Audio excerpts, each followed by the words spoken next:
ಚಿಕ್ಕಬಳ್ಳಾಪುರ ಜಿಲ್ಲೆ ಮಂಚೇನಹಳ್ಳಿ ಗ್ರಾಮದ ಬಳಿ ಎರಡು ಗುಂಪುಗಳ ಮಧ್ಯೆ ಗಲಾಟೆ ನಡೆದು ಗನ್ನಿಂದ ಫೈರ್ ಮಾಡಿರುವ ಪರಿಣಾಮ ತೊಡೆಗೆ ಬುಲೆಟ್ ತಗುಲಿ ಗಂಭೀರ ಗಾಯವಾಗಿರುತ್ತದೆ. ಕ್ವಾರಿ ನಿರ್ಮಾಣ ವಿಚಾರದಲ್ಲಿ ರವಿ ಹಾಗೂ ಸಕಲೇಶ್ ಮಧ್ಯೆ ಗಲಾಟೆ ನಡೆದಿದ್ದು, ಗಲಾಟೆ ವಿಕೋಪಕ್ಕೆ ತಿರುಗಿ ಸಕಲೇಶ್ ತನ್ನ ಬಳಿ ಇದ್ದ ಗನ್ ಹಿಡಿದು ಫೈರ್ ಮಾಡಿದ್ದಾನೆ. ಗಂಭೀರ ಗಾಯಗೊಂಡ ರವಿ ರವರನ್ನು ಕೂಡಲೇ ಸರ್ಕಾರಿ ಆಸ್ಪತ್ರೆಗೆ ಕರೆದೊಯ್ಯಲಾಗುತ್ತದೆ.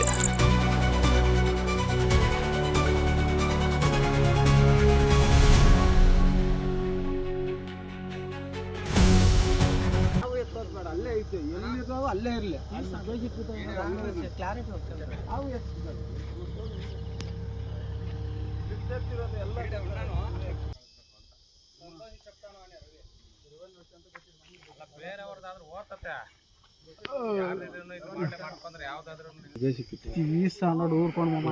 ಉಂಟಲ್ಲ ಅಂತ ಬುಕ್ ಆಯ್ತು.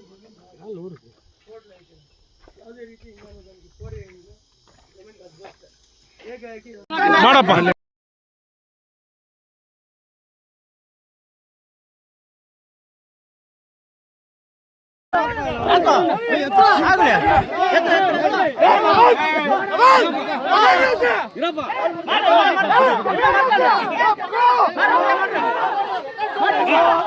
ಅಣ್ಣ ನಾನೇನು ನಿನ್ಗೆ ಹೇಳಿಲ್ಲ, ನಾನೇನು ಹೇಳಿಲ್ಲ ನಿಮ್ಗೆ, ನಾನೇನು ಹೇಳಿಲ್ಲ ನಿಮ್ಗೆ.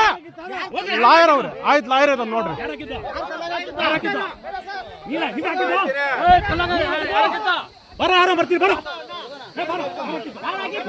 ಯಾರು ಹಾಕಿಲ್ಲ ಕಲ್ಲಲ್ಲಿ, ಯಾರು ಹಾಕಿಲ್ಲ, ಯಾರು ಹಾಕಿಲ್ಲ.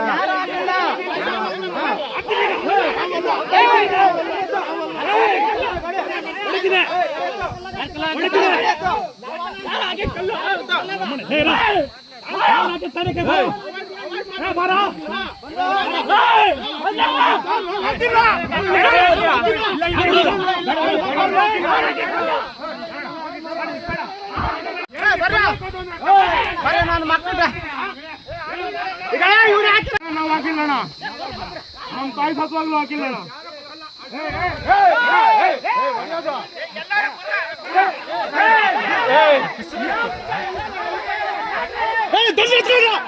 ಎತ್ಕೊಂಡು